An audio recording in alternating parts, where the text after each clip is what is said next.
That's gonna be interesting. Let me remove this.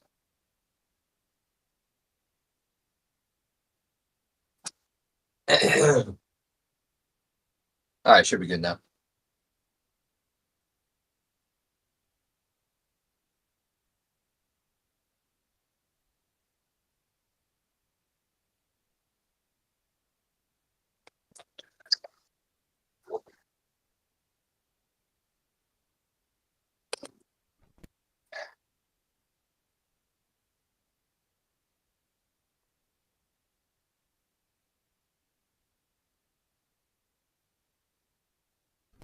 About now. Oh, okay. That's so odd. Can you still hear me, JP? Yeah, I can hear you. Okay, that's so weird. I think that I just needed to for some reason my mic was muted, but you could still hear me, but my computer couldn't. But I unmuted it and now y'all can both hear me. So oh, okay. That's so odd. Can you still hear me? Very laggy. Yeah, the live stream is laggy. If you want to take a second, I can plug in an Ethernet cable. I think that I just needed to for some reason. Um, is it gonna look like that in post? Is it gonna look laggy? No. Yes. The live stream replay will, but the podcast portion won't because it'll be recorded. OBS won't be laggy. Correct. OBS is not lagging. The thing Oh, that's yeah. lagging is the live stream. Then no problem. No Yeah. problem there. All right. No Jack. He just texted us. So me Yeah. and you breaking down the NBA. I'm gonna lock in. I tried to lock in and watch the game, but I don't feel the best, so I didn't do a great job. Um. Yeah. Not to worry. Yeah. I know you got it under control, locked in. Um. I'm gonna I just realized I did. This is not. This is the guest bedroom, but you can see the bed in the background, which is just like I feel like looks tacky. Not A lot too of my bad. episodes had a bed in the background. Other ones Let's were in a see. closet. Yeah. So we're live. We've got a pretty regular show. We'll do NBA stuff. There. I mean, I guess we'll kind of do an MSU recap. Not an MSU recap. I want to talk about our transfer portal stuff because that's been going pretty hard this week. Um, and I didn't get to talk about the Brian O'Connor hire on Wednesday, which was tough. So yeah, and Yeah. then there's a couple other things that went on the sports world this week. Revenue sharing is now officially official. Um, as of it'll start July 1st, so we can discuss that. Discuss the court decision that led to that. Um, so yeah, there's a lot of stuff going on. Baseball has been happening all weekend while we were at a wedding. Um, so yeah, big weekend. How has your last 24 hours been, JP? Since I last saw you. It's been good. Um, a lot of compliments from the sports jacket yesterday. Yeah. Um, Post that, came back here, and then like thankfully Abby was here.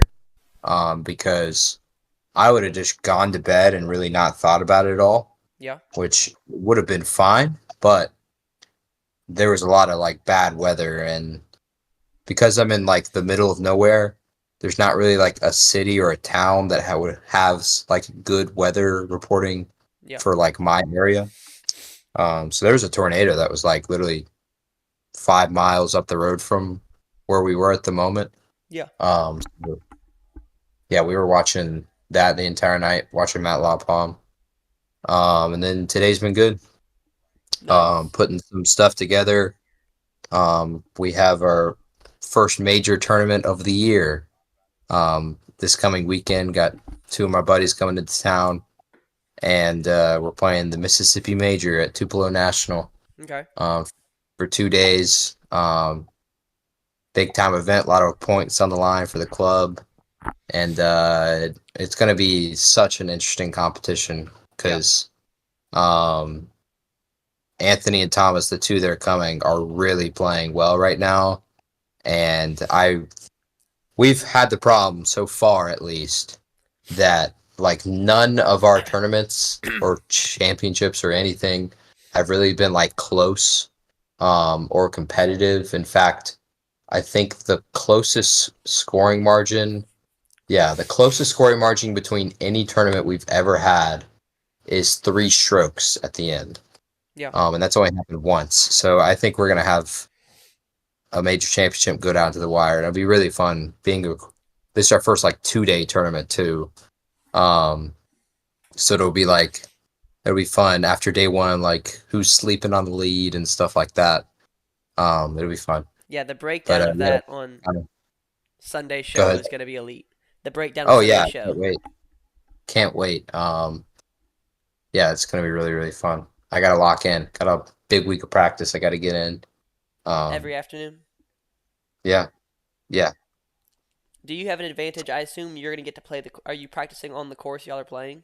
Yes, yes. I've played this course. I'll have played it 15 times by the time of our first round on Friday. They have never played the course, which in golf that can kind of be a two-sided thing. Yeah. It can be a one like, yeah, okay, you have a significant advantage, you know where to miss and everything. But on the other side, your first time playing a course, sometimes it can be you like have that one is sometimes like beginner's luck, but also like you don't have any negative thoughts or emotions about any holes on the course whatsoever. So when you step up to a hole, it's the first time you've ever played it, and there's no doubt that creeps into your mind. Yeah. There's nothing that you are scared of because you don't know what to be scared of. And so that can kind of open you up and you can play with a ton of confidence. Yeah. But again, on the same side, you can not know that there was a, a pond just over the crest of that hill and you hit into it or something Yeah. like that. So it's going to be really interesting. Kind of like the sports version of ignorance is bliss, where you just don't like you don't have the bad stuff to think about, so you play better. Absolutely. All right. Yes. 100%. I'm gonna go ahead and start the recording, and we can start the official episode. Sounds good to me. Now that we have official word on No Jack. Whoa, You want to sorry. kick or would you like to receive? Hold up, sorry. The now I can. I'll go on. I'll receive. I'll go on offense first. Okay. Um, I don't hold up. I gotta think. How does Jack usually do this? I haven't started it yet. It's a weird. No, I got it. I got it. I got it. Okay. I believe.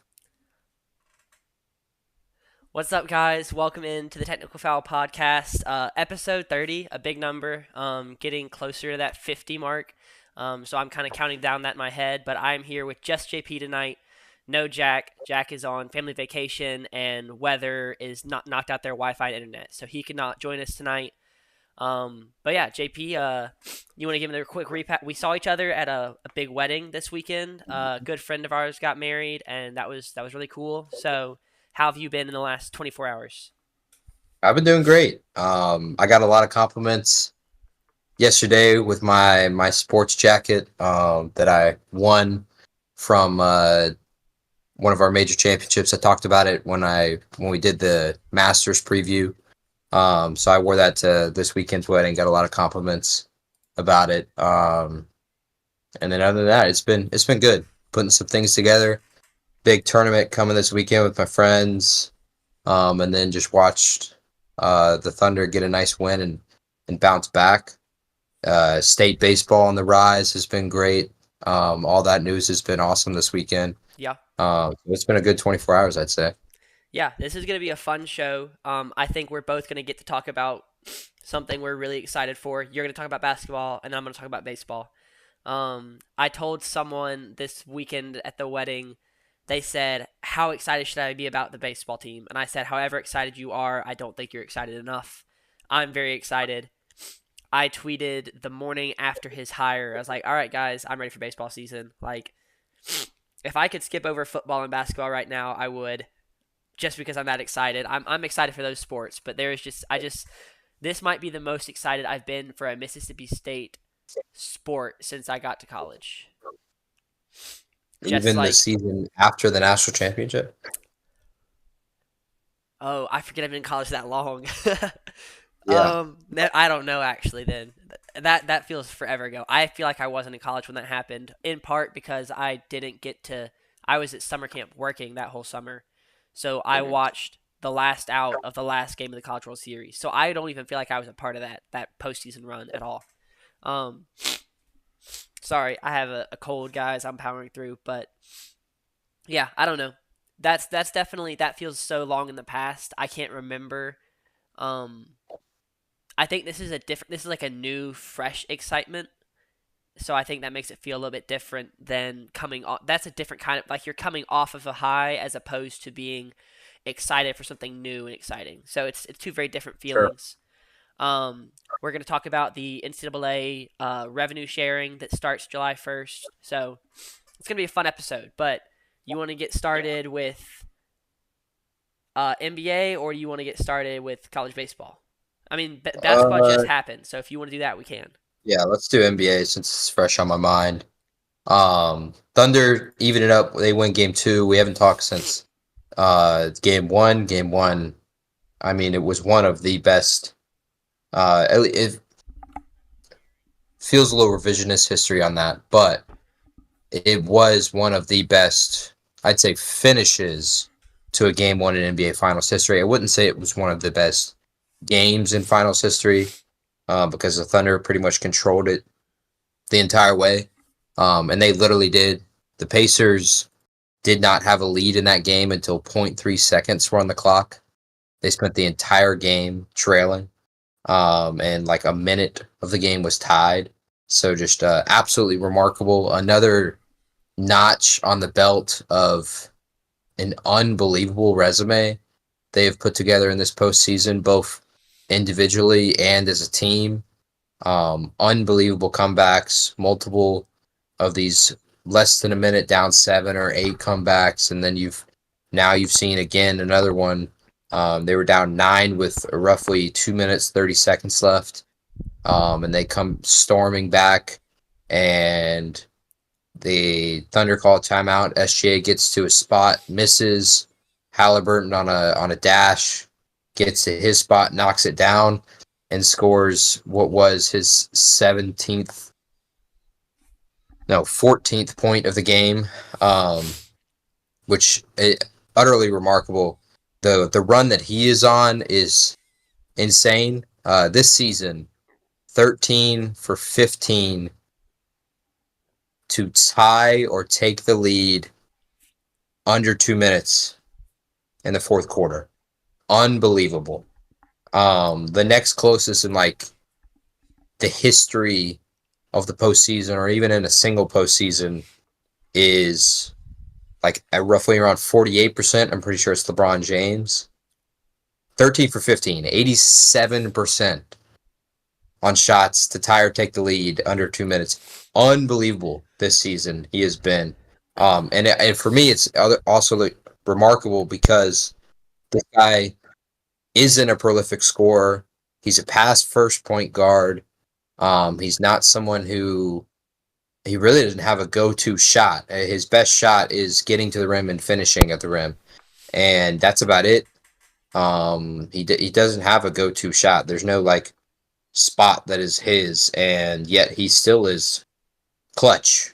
This is really the only way to put it, clutch. And I do want to say, like before I continue and talk about game two, by doing that, the Pacers did their job. They have done their job. The whole goal going into the series was in the first two games, can you split them? Can you take one of two in OKC? And if you can, you've got a chance. And I said in the last episode that if the Pacers were to take one of these two, whether it was game one or game two, they would have a puncher's chance the rest of the way in this series. And they do have that now. Because while the Thunder are an elite basketball team, they have struggled on the road in this postseason. And they're going to have to prove once again for a fourth time that they can steal a marquee game on the road. They've done it in every series, but they're going to have to prove it again. You have the comeback win against the Grizzlies. You have the good fourth quarter against the Nuggets, and then you have the 126-124 where you shut down Ant in Game 4 against the Timberwolves. But they're going to have to do it again in Indiana, and it's going to be a sight to see. Game 3 is going to be electric. Game 4 will be no different. What's really awesome about it is Game 1, Pacers winning sets up the rest of the series to be, okay, I gotta get in there and I gotta watch this game now, because Game 2 tonight, as the Thunder showed, was desperation must win. Game 3 is, all right, two teams are going to be split here. Game 4 is either going to be a desperation for the Thunder or a desperation for the Pacers. And then more than likely, Game 5 is either going to be elimination or it's going to be 2-2 and really kind of control the rest of the series. And you can get to a spot where you can be at about an 86% rate to win the NBA championship. So Halliburton's shot is going to put the rest of the series into must-watch television. And what an impressive performance by him. Yeah, into Game 2, we had it. Go ahead. I was going to say for Game 1, it's the star matchup of SGA versus Tyrese Halliburton. It's really crazy that Halliburton, the Pacers star, scored 14, and Shea scores 38, and the Thunder lose that game. And I don't know if you said, but I mean, the Pacers did not have a lead in that game until there were 0.3 seconds on the clock. Which is, I mean, that's just insane. I'm sure it's happened before, but I haven't seen it happen since I started watching the NBA. So it's insane. Just the way that game ended, as Josh Pate would say, the padlock stats I feel like kind of lie on this game. Because if you look at some of the stats from the Thunder box score versus the Pacer box score, if you look at lead changes and who had controlled the game, like the padlock stats were not padlocked at all. So it was an insane Game 1. Yeah, the Pacers turned it over 24 times. One of the things I talked about a ton was Siakam would be the X factor in the series, and he only scores 19 points. Credit to Miles Turner. I felt like the only way he was going to be effective in the series was knocking down three-point shots, but he had multiple instances across all four quarters where he got to and knocked down a key shot. He banks in a key three in the fourth quarter. So credit to him. But going into Game 2, SGA again proves like this guy is a bona fide scorer. He is 38 in Game 1, and then coming night he's 34. He is going to put himself on a pedestal of unbelievable finals performances, and for his first finals ever, it is truly remarkable. He joins now Wilt Chamberlain as the only other player to have 9 straight games at home in the postseason of 30 or more points. Truly remarkable scoring, historic, and if he can cap this off and they can win the series, and he will win finals MVP if they do win the series, it'll be a marquee season, and it'll be up there in the top 10 seasons of all time individually. But the Thunder controlled it tonight in Game 2. You could tell there was desperation. It kind of felt like, to me, like it was desperation, full-on desperation for them, and they played that way.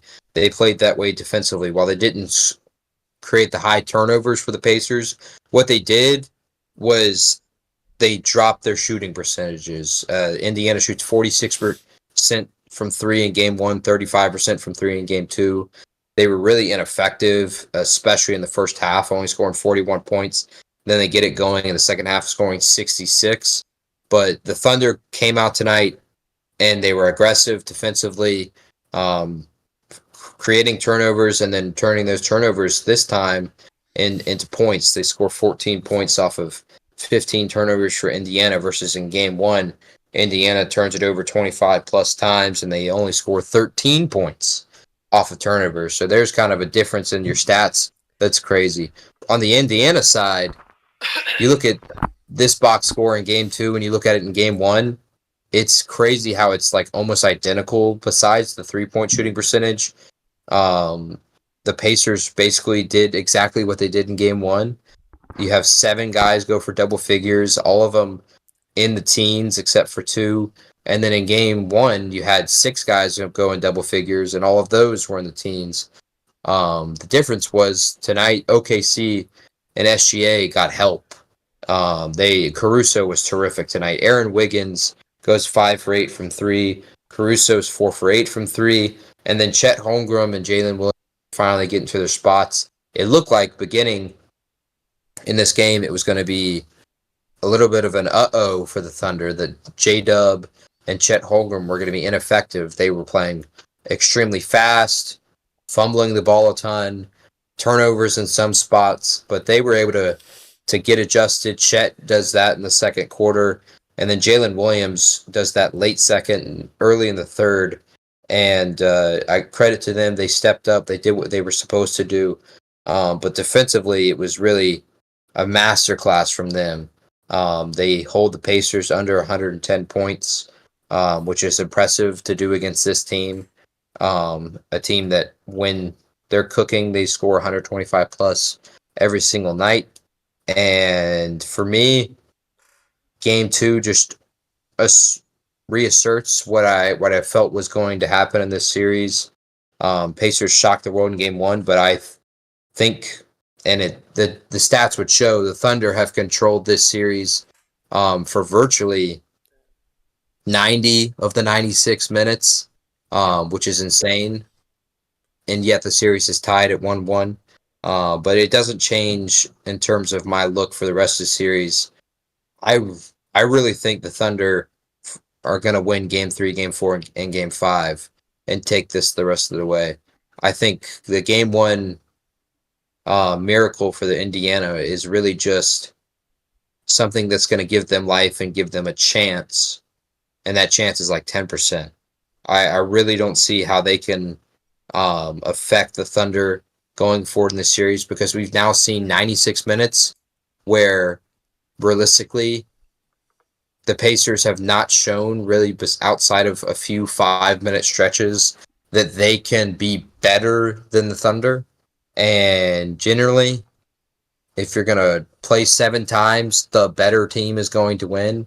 And because of that, I think the Thunder are just in a spot where they're in control of this series, in my opinion. And they've shown that throughout 96 minutes. Yeah. Wasn't there a series earlier this postseason where I feel like that same stat about how one team was controlled like 95% of the minutes, and then we found ourselves at like a series that was 3-3 or 2-2.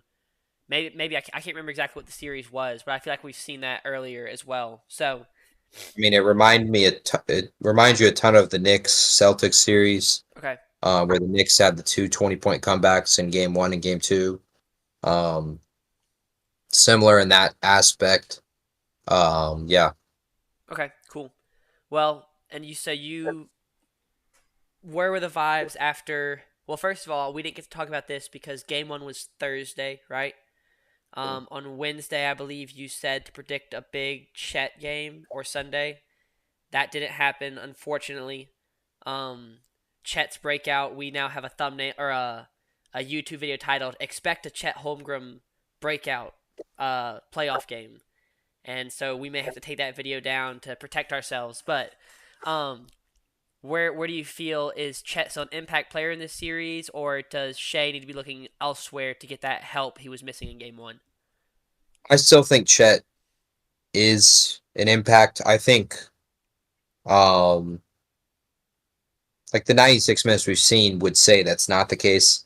The 96 minutes we've seen would say that someone like Jalen Williams or Caruso is going to be that second guy along with SGA, because of their ability to be effective defensively and offensively, take advantage of the guards that can't defend well for the Pacers, that being Tyrese Halliburton and Ben Shepherd and TJ McConnell. So I think that is kind of the adjustment on that, in my opinion.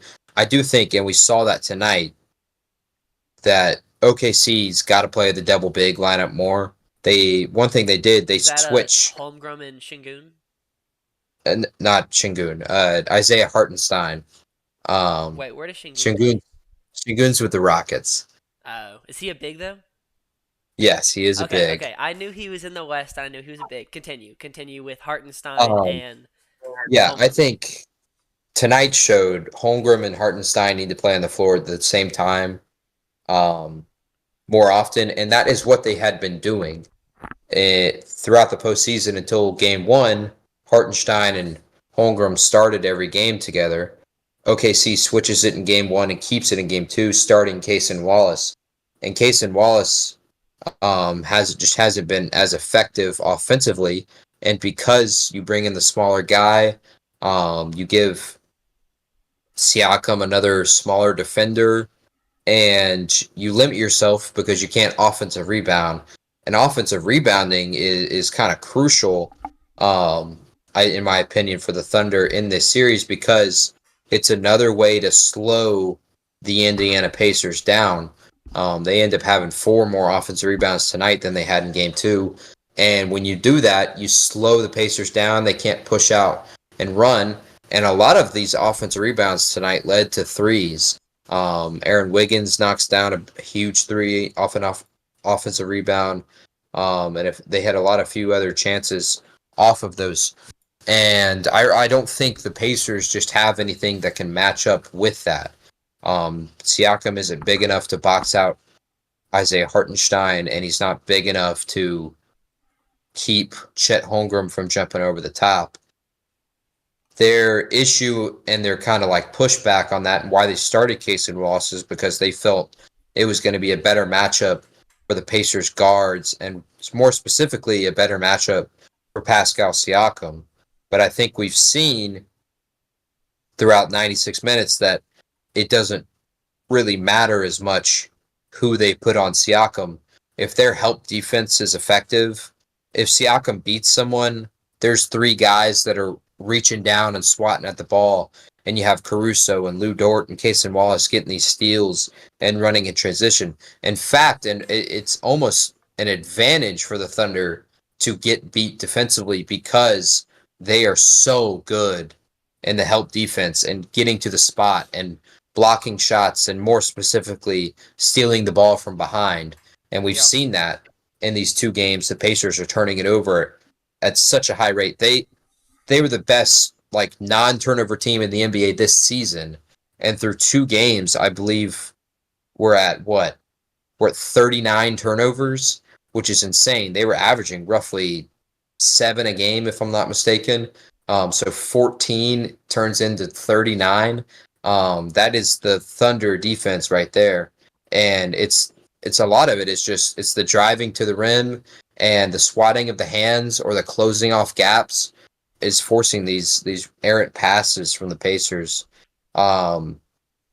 So I think you got to play Hartenstein and Chet Holmgren more because it's actually more effective than they thought it was going to be in this series, which is why they started Cason Wallace. That's kind of an adjustment, I think, going forward. I would be kind of surprised if Hartenstein doesn't start Game 3 because he was so effective. You're going to come into Indiana, and there's going to be so much fire behind that crowd. It's literally going to be no different than the way OKC and their crowd has been through the first 2 games, and you've got to be able to set the tone. And on the road, another big thing for teams to be successful is offensive rebounding, and Hartenstein provides that because you can take the crowd out of it. There's nothing more defeating, and we felt this season with Mississippi State basketball when Alabama misses a 3, but they get the offensive rebound and they dish it out, and then they knock down a 3. There's nothing more defeating than that as the home crowd when the road team does that to you. Yeah. And Hartenstein playing is going to give the Thunder that chance. They've got to somehow try to take the Pacers crowd out of it because outside of SGA, there is no one that has proven yet that they're going to step up and just be unbelievably effective on the road. The big games from Chet Holmgren and Jalen Williams so far this postseason have been at home. We haven't seen that on the road. It's really been SGA and their defense that turned up on the road and what allowed them to win those marquee games. So they're going to have to get that. I mean, outside of game 4 against Minnesota, they haven't gotten that out of Chet or Jalen Williams. They're going to need that in one of these two games because they got to win one. If they win one, I think they win the series. But I do think they got a really good chance to win both. All right. So you've got them in 5, you said, or 6? I The still Thunder. got them at 5, but if they were to lose game 3 or game 4, they're going to win this series in 6, in my opinion. Okay. I think I'll stick to the Pacers in 7. I don't know that I'd consider game 1 a fluke. And the Thunder are. It's going to be a good matchup. I'm excited to see the rest of the series play out over the next week and a half, 2 weeks. So hopefully it keeps going longer and longer. You want to move on to next Yeah, topic? sure. All right. Let's talk about this is something that I'm excited for. Mississippi State baseball. So the show that you and Jack did with Tucker was awesome. It's been our most watched video on YouTube. It's had almost like 500 Yeah. views. So apparently Shout people out just Tucker. yeah, Tucker just kind of killed it, I guess. You and Jack are right. He needs to be the third co-host. But state baseball has been on a tear, an expected tear, but in the portal we have been killing it. So I'm just going to list some of the transfers that we brought in. Thomas Valencius, a freshman pitcher from UVA. His older brother, Vitus Valencius, and I could be saying these names wrong, from Illinois, a senior outfielder. Aiden Teal, UVA, a sophomore outfielder. James Nunnally, freshman outfielder from UVA. Sean James, a freshman catcher slash DH from UVA. So far, O'Connor has already brought in 5 pretty big impact young guys that he had at UVA, and then an older brother of a player he had at UVA. And these are kind of guys that are expected. I expect to compete to start. We've also had guys over the past 2 days announcing that they're coming back. Some other really big impact players. Ace Reese. We found out Friday night. He announced late Friday night. Yeah, Friday night that he was coming back. And that's probably the player that I was most nervous about. Yeah. And now I'm most excited for. I was telling myself he was going to end up at LSU just to kind of prepare. Like you said, low expectations. That's your motto when it comes to being a state fan. I disagree with you 99% of the time, but I was on board with that in this situation. I was preparing myself for him to leave for an LSU or a Vanderbilt or a Georgia or something like that, a larger school with another good baseball program. Ace Reese announced he's Baseball, coming back. Oh, go ahead. yeah, baseball is the only one that I don't have that feeling Yeah, because there is historical precedent to say that we can be successful as a baseball program yeah, and elite as a baseball program. So that's where that sentiment isn't as true. yeah. And I do As a agree major that we do have that, but there are definitely teams out there that are eliter, or at least in the past 8 years. I would argue LSU has been a leader in the past 8 to 10 years. How many Because championships they have? they've got the championship, and then they've been back since then. So they've got a little We've bit. had a championship too, though. I know. I'm excited. I love Mississippi State baseball. We got Ace Reese back. Today we got another big announcement. Bryce Chance announced he's coming back for his last year. Um, which is he started for all 3 years. I think he's been here at State. So Yeah, that's really big. And he's gotten better every single year. Reed pivotal as a Stallman. veteran. Oh yes, it's huge to have that veteran confidence and not just a transfer, but someone who's been here for 3 years, going into his 4th year. There's not a lot of guys that we're gonna have on that roster that can say that, especially with guys like Ross Highfill and Dylan Cup transferring. Those guys were both going into their junior years. So with them transferring and losing them, that's some veteran presences we're not going to have.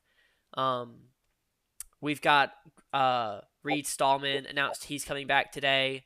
an outfielder who a little bit not the ideal batting average, but brings in a lot of power in pinch hitting situations.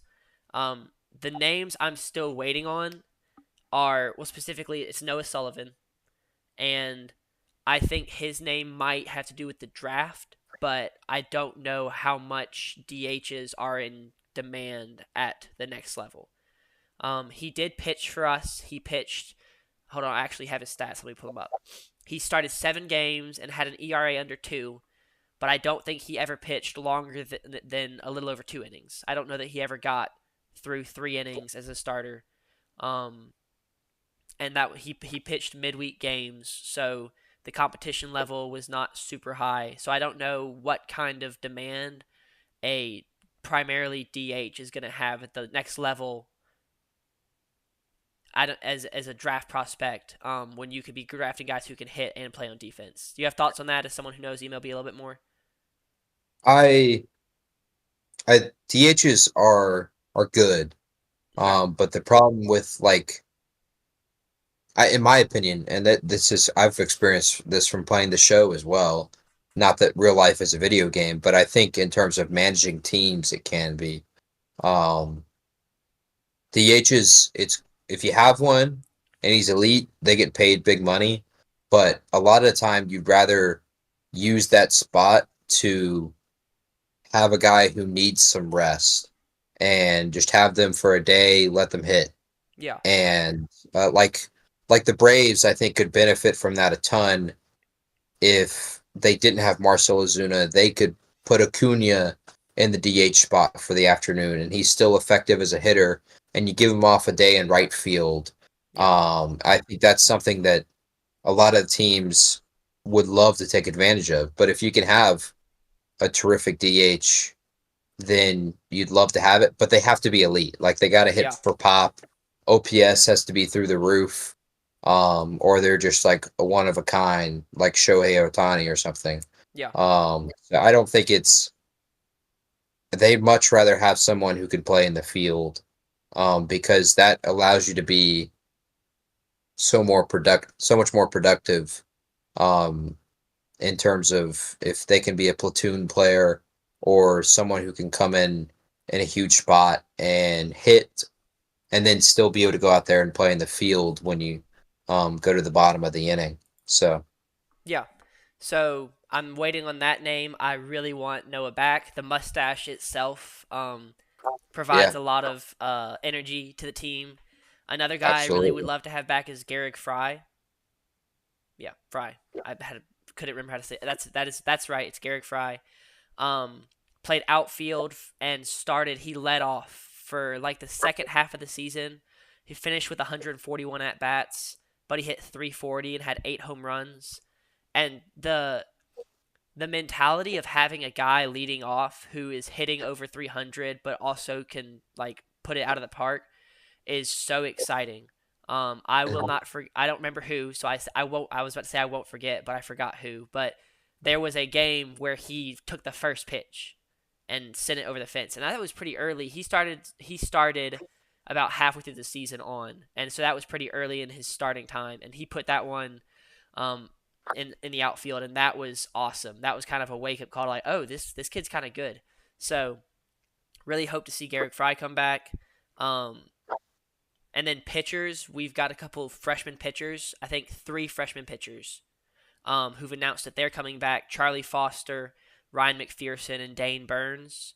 Foster had an ERA under 2 in 7 appearances. McPherson and Burns both hovered around 4 with 20 and 14 appearances respectively. So those are 3 guys that could be fighting it out for starting spots on the weekends, or maybe maybe they can come in and be closers. We could get the next Landon Sims in the building, but it's super exciting. I told someone at the wedding or yesterday that we are going to be a preseason top 10 team, and there's a possibility we're top 5. We've got the number 1 Yeah, portal class in the country. So far, we're returning all of the right pieces from the Mississippi State roster, and we're bringing in. Right now, we have all of the UVA's best players except for one, who I still have my fingers crossed. We can talk about him in a second, but I heard someone say that next year's baseball team is going to be a Mississippi State and UVA All Star team. Mhm. Um, and that is a combination of a team that was talented enough to be the number 2 team in the country in the preseason at UVA, and then our team, who on the second, I would say the second half of SEC play, was one of the hottest teams in the country. Um, we it was really fun to watch that the not the 10 game stretch where we won 9 games in 10. Yeah. So yeah, the last guy that we're kind of hoping for, Henry Ford, the first baseman, I believe, from UVA, took a visit to Tennessee and was there on Thursday, which is a little concerning because Tennessee is one of those schools that may not historically have the same accolades as we do, but recently they have a lot of weight behind that program with a Yeah. really good head coach, Tony Vitello. The fans are excited. Some of them a little too excited to the point of claiming that college baseball wasn't a sport until Tony Vitello started coaching. Um, so there's some over enthusiasm from the Tennessee fans, but I'm a little nervous about that visit. Hope that we get him to Starkville and him seeing Dudy Noble Field, we can convince him to come here. But Yeah. there's a lot of excitement around this program. I was looking at a possible starting lineup. Right now, the only thing I'm nervous about is shortstop. We lost Sawyer Reeves to graduation. He Mhm. was a fantastic shortstop through the second half of the season. Once he got settled in, Dylan Cup was going to be a junior. He's in the portal. So that's kind of the last place is shortstop and catcher. I would love to see a little bit of work. Um, so yeah, I'm really excited to kind of see that all star the combination of our two teams. So yeah, I cannot wait. You should be. And it's awesome for us state fans because it is like uh effing finally kind of. These last 3 years have been a total crapshoot. There when I came to state my freshman year after going to Omaha and watching us win our first championship in any sport ever, I was like, okay, this is going to be sick. This is going to be something I'm going to tell my kids about one day. Like the people that, like Austin, our campus minister who was there during the Dak Prescott years, and my dad who was there during the late 90s with Coach Rick Stansbury and their basketball teams. I thought that that was going to be us for baseball of, okay, here we go. We're going to be, you know, hosting regionals and stuff like that. And we did none of that. So it is awesome. And I think it's going to be awesome for the university as well. Baseball being good makes everybody else better. And it's exciting because now for the next calendar year, we're going to have hopefully good sports to talk about. If football has a promising year, that's going to be great. And then you get to go into another year of two head coaches who consistently make the tournament in basketball. And then you come into baseball and softball season and you have Brian O'Connor and the Virginia Bulldogs or Mississippi State Cavaliers, and Coach Ricketts in softball was had another great season. Tennis is supposed to be good again, Yep. so it's awesome for the university that this um, is a promising time and a happy time as opposed to a sad time of the year right now. Yeah. And I also we recorded on Wednesday, so I'm going to talk about the Brian O'Connor welcome event on Thursday really quickly. If you don't follow me on Twitter, go to my Twitter, Sanders_Oakley. I posted the video of him entering the field. I got to record it. So much fun. Um, but I didn't get a chance to speak to him because it was his night and he's super busy and I'm not important. But I got to be around him and see the way he carried himself. I got to listen to his speech that he gave to 5,000 fans. It was probably like 3 to 4, but we'll say 5 because it's a nice big number. And then I went back and watched the entire press conference after the event, and coming into that, walking out of that tunnel, we did a full walk, like through the locker room all the way out. It was like probably 80 yards of him, and just the nervousness of, like, you could hear the music playing in the bass in, like, through the speakers. They were playing Sweet Dreams because that's the entrance song. And as he's about to step out into the light, he like turns and gives Zach Selman a little fist bump, and then steps out. And I had goosebumps on my forearm that were so rough it was like sandpaper. Like, if I could wake up every morning with that kind of energy, I was ready to run through a brick wall. And it's crazy that we had that many people show up to like say hello to the new head coach, and that was it. There was no game to be played. A lot of current and former players, Mississippi State players, showed up to support him. A lot of UVA players showed up for a visit and then committed the next day. So the event itself, shout out all my bosses in the athletic department for doing an insanely amazing job. Mhm. I could not imagine how cool it was going to look. If at one point someone compared it to like working an award show, like the Emmys or something, with like the red carpet and the cameras all around catching people in the audience. I mean, it felt like we were putting on a huge event, which we were. We had over 30,000 viewers to the live stream just on Twitter. Twitter crashed because we had so many people trying to view our live stream. Um, and so it was an awesome event put on by some awesome people for an awesome head coach. He said all the right things, talking about how he's going to bring guys in here to play baseball the right way. Um, and whether you disagree with it or not, baseball being played the right way is kind of a hot topic right now with Tennessee, and people thinking that they play baseball the wrong way. But I think that Brian O'Connor did a really good job of emphasizing what he thinks Mississippi State should look like and what he thinks it's going to look like starting in next spring. So, and he talked about the players, and it was really awesome. I'd recommend, if you get a chance, go back and watch either the whole event or just his speech or just his press conference.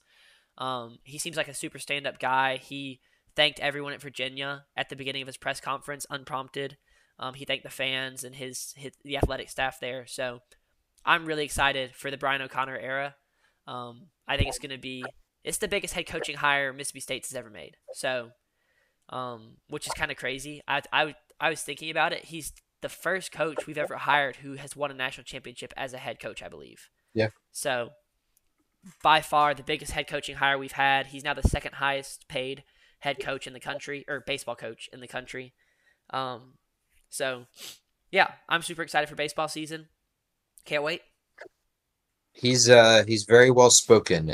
You can tell a lot of the time on the first impression with new coaches, and how that first interview goes. A lot of the time you can tell about the future, and he was very well spoken. I think the only outlier with that example is like Nick Sirianni, and Dan Campbell as well. Those are like the only two outliers I can think of where like their first interview as a head coach of that team was just awful and just terrible. And I mean, they're both elite teams in the NFC, but Brian O'Connor is really well spoken, and he shows a lot of leadership. He showed a lot of humility. He starts his press conference by thanking um, Virginia and telling a little bit about his story, which was really sweet to hear. Um, I always felt like with Lemonis was in my opinion, a terrific press conference coach. He always, it felt like, had the right answers. He spoke about his players really, really well. He did something that I wish coaches did more, which was like be honest and talk about if a guy's got something to work on. Um, the only problem was clearly he just wasn't connecting in the locker room, and his decisions on the field were just not good in a lot of spots. Not getting off the bucket in time, and our starting pitcher gives up 4 runs instead of 2. And other moments like that kind of cost him and his job. But I hope with Brian O'Connor it's a little bit different. I think we're going into it'll be a great era. It's insane. The it's I think I hope. Well, I just said a bunch of things that didn't really make any sense.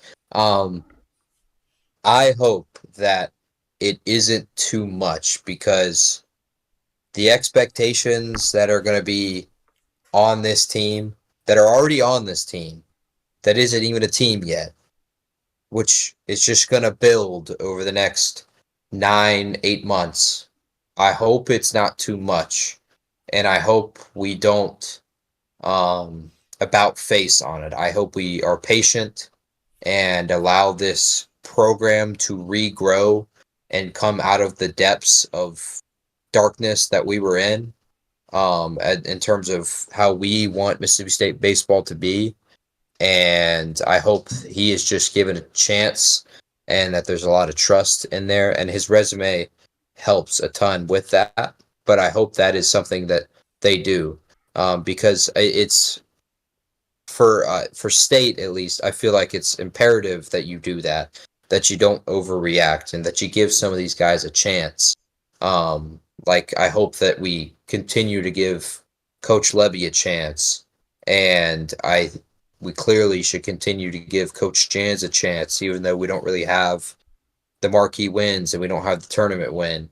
Let these guys build. Let these guys create programs because in college athletics, that is how you're successful is you have consistency and you have a culture and you have something that you can continue to come to and that players understand what that brand is all about. When you were a high school player and you were being recruited by Alabama, you knew what Coach Saban's program was about. And you think of basketball, Coach Calipari, you knew what Coach Calipari was about. And I hope that we give these freshly minted head coaches that opportunity. It's Coach Jans or Coach Ricketts that are our longest tenured head coaches right now. I think it's And Ricketts. those that's only 4 or 5 years. So let's give these guys a chance. Let's not fret. But I have a ton of confidence that they're going to live up to those expectations. They're going to play really well next year. Yeah. All right. Another big thing that happened this week. Let me check it. Oh, this is an exciting thing. Speaking of softball and Coach Ricketts, a Mississippi State alumni, Sierra Sacco, just debuted in the Athletes Unlimited Softball League. This is the inaugural year, and she hit the first home run in league history. In her first at bat, she hit a home run. And it was the first as the league just started. It was the first game, I believe. So that's super exciting. And then our catcher, who was also drafted, Raylan Chafin, got the first win in Athletes Unlimited softball history. So it's really exciting to talk about successful athletic programs at the college level. Um, Putting professional athletes in softball. It's not the MLB, but it's super exciting for these ladies. And we're all, as a fan, as someone who kept up with softball all season, it's really exciting to see them keep succeeding. Um, so yeah, I'm excited to see where their careers go and what keeps happening. But it's cool to be a part of history in that way. Yeah, it is. I have loved it at least over the past few years, and I hope it continues this way. That the evolution of female sports, they have really risen up the pedestal with Caitlin Clark, and I mean this softball postseason was electric. So I hope with this new league that is something that continues to build. Yeah, for sure. And then the last thing, this is a huge national news affecting thing is revenue sharing. Let me pull up my notes on that because I read an article on CBS by Brandon Marcello. So a lot of the stuff that I'm saying I got from that article. But basically, it wasn't the it's a judge ruled on this, I think, and basically allowed it. But the way it's going to work is each university will have $20.5 million to be distributed among athletes at their discretion. that cap will increase by 4% every year for the next 10 years.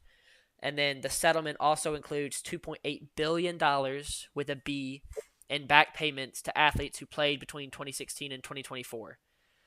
So, yeah, basically, no more of this donors giving money and then the football team just pays their players whatever they want.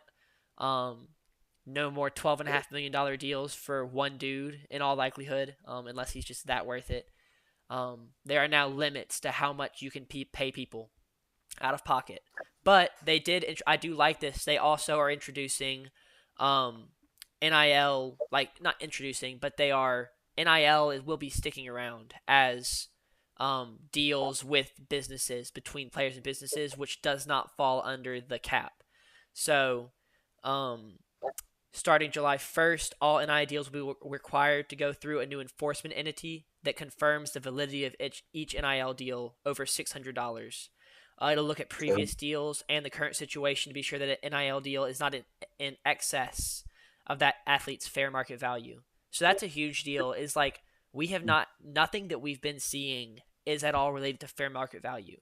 Bryce Underwood is not worth the $12.5 million as a freshman. I don't think. Not with no sponsorships or anything. You can't. That's not fair market value for him. So that's super exciting. There are some concerns, and I'm really nervous to see how this goes. I don't think that Title IX will apply to this. So the expected distribution is 75% to football, 15% to men's basketball, 5% to women's basketball, and 5% to the remaining sports. And so I think that could be concerning. And it's not even. I think the thing that concerns me is the reality is this is not settled, because there are going to be female athletes who are going to sue and say that this is not fair. And I'm not making a decision about that right now. The reality is this is not over. This is not the end of a rather ugly era in college athletics when it comes to money being thrown around in insane amounts. We're kind of just. I think we're at the beginning of the end. I'm hoping, but it is definitely not the end. So, thoughts? I wouldn't even say we're at the beginning of the end, to be honest. It doesn't even feel like that for me. Yeah. It feels like we're even further from that. Yeah, this has been it's been an insane era. I wrote a paper about it 4 years ago for Comp 2. Um, really good paper. Toot my own horn there, but I wrote about the NIL and how it needed to be regulated, and it needed, more importantly, to be educated to these people, because these are young, impressionable men and women, and a lot of these spots, these are first-time college students or coming from families that are not financially well off, and that is an extreme problem when dollar signs are thrown in front of you historically. Money is something that controls the world. It is discussed every single day, and seeing money in front of your face, even for us at this age, it's powerful. And I'm sure you've experienced as well, just even with $500 that you've just spent stupidly on something you didn't need to. It is no different for these college athletes with $100,000. The difference is the golf clubs become a $50,000 car and stuff like that. Um, so I am, though, glad that we are taking that step forward. A big deal in that is the validity of these sponsorships and these NIL deals. I think that's a huge issue. Yeah. Because at this point it is just paying guys out of pocket, and that for me was what I wanted NIL to be originally. Was these players deserve to be paid for their likeness. They deserve to be paid for their marketability, and right now they are just paid for being on the team, and I am fine with that, and I think that has to be a portion of it, but it can't be 95% of it. the you should be paid. In my opinion, a salary no different than you are paid for being on a professional team, but the amount and the difference between the two is just way too much. I don't think it should be any more than 50% of what you're paid should be your salary for playing for these teams. But a big step in the process. We There's so many more steps to occur. And in reality, I don't like I said at the beginning, I don't think we're anywhere close to an end in anything. The playoff is going to continue to expand. Um, More and more money is going to flow into the sport with media deals, and it's only going to get more ugly, in my opinion. I don't think we're at a spot with college athletics that we're going into a good spot until there's a figurehead, a president, or whatever you want to call them, that is governing all of college athletics, or even better, governing all of one sport of college athletics. Having a commissioner over basketball and a commissioner over football, that would be best for the sport. And until that is the case, it's really just a bunch of guys in Peter Millar polos and nice Lexuses that are making the decisions, and not um, the people that should be. Yeah. I think the saddest thing, and I think I was talking to Jack about this, and we may have talked about this on a previous podcast, but I'll say it again, is right now all the decisions are being made by people who are focused on the money and how to monetize it and how to maximize the money. And Jack made the really good point that that's kind of always been the case. That the people making the decisions have for a long time been thinking about the money, but there just wasn't as much money in it as there is now. And so you didn't notice and you weren't as aware because the decisions didn't impact everyone at the same level. Um, so that's really sad. And I agree that I don't think that this is going to get solved by court rulings and Mhm. presidential, like President Trump signed something a couple weeks ago creating a committee on college athletics headed by Nick Saban. Um, and I don't think that that's going to solve it. I don't really know. I don't know that we're going to see this thing fixed under the NCAA. We'll have to kind of wait and see. They just have no power, and it could get worse. I don't know. I don't know. We'll have to wait and see. I'm excited for this thing though. I think this is going to be really good for at least in the immediate future until someone figures out how to break it or abuse it, or someone generates a lawsuit and the instantly goes, okay, never mind, this didn't work, and just gets scraps it all. Um, I like the thought process though behind this revenue sharing and NIL like validation. I think that this is the right track. I think this is the right area to be in. Is we're never going to get back to a place where athletes are not being paid. So I think this is the right area to be in, even if it's not all locked in yet. So yeah. Well said. All right, you got anything else you want to talk about tonight? Any fun stuff, dude? We had 14 concurrent viewers, um, which means we Look at had that. 14 people watching at the same time, and one of them was me on my phone, checking to be sure the audio doesn't work. So we'll call it 13. Maybe Jack was one of them. Who knows? Maybe he's got his whole family watching. I mean, we'll be building the studio here pretty soon. True. It won't go up until August more than likely, but the steps in that process will be occurring. So, um, donate to the pod. No, I'm kidding. Um, You can like it. We never ask people to like it, but I think I'm willing to ask people to like it. We have 14 concurrent viewers. We're kind of a big deal. I'm down to ask people to yeah, like the like the video. live stream. Like the live stream. No, nothing right now. I mean, Wednesday I'll bring up the U.S. Open is this coming weekend. That's Is gonna that be really tennis or fun. golf? Golf Okay. U.S. Open. That French Open confuses just me all the time. finished. Yeah, no, that's completely fair.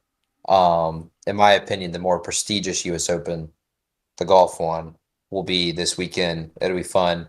It is at one of the most difficult courses in the world, which U.S. Opens are notorious for that. Um, but at Oakmont, and it'll be really interesting to see how that plays out. Um, Course is in impressive shape. U.S. Opens are typically known for the you have really fast and short fairways, and then when you go like literally a foot off of the fairway, you are in rough that is like 6 to 7 to 8 inches thick. And so like you are one struggling to even find your ball because it's so deep in this grass. Yeah. And two, if you find it, good luck hitting it out of there. And that rough is surrounds the course. So US Opens are really, really difficult and you have really, really low scores. Not low scores, high High scores, scores. but low like in terms of the number under par scores, if that makes more sense. Like you don't have 12 under as a winner. The last time that it was played at Oakmont, Dustin Johnson won and he finished 5 under. Okay. Um, the Masters this year, for instance, finished at 14 under. No, that Rory was at 14 under. They choked 11 under. So about a 7 stroke difference. A lot less birdies and high shots. It's really about can you keep the ball in play. But I can talk more about that on Wednesday, even though I Awesome. kind of just said all I was going to say on Wednesday. Well, you can say it Uh, again. You can say it again. We yeah, should I'll have. give my pick on Wednesday. Okay, cool. I'll probably pick Bubba again. He's not in the field this year, so good Well, luck with that's that. tough. I might struggle then. We should have Jack back on Wednesday. Like we said earlier, he's on family vacation, and Storm made his internet not functional. So it's probably because his whole family is like live streaming the podcast as we speak. So it was like keeping the internet down. JP, are you frozen? Complete. You were frozen. Oh, I can well, hear I you was now. talking. In case the podcast. No, it should have caught it. I'm not gonna say that again. Did you hear what I Yeah. said? No. Oh, well, I'll say it again for you. I said we'll have Jack back on Wednesday, hopefully. Like we said earlier, he's on family vacation, and bad weather kind of messed up their internet. I said it's probably just his whole family on their devices streaming the podcast kind of took up all the internet space or whatever. So Yeah, I have to do that here with my crappy internet. I go off service on my phone so you that my hotspot computer everything. has well, no, like my computer is the only one Oh, on the okay, Wi-Fi.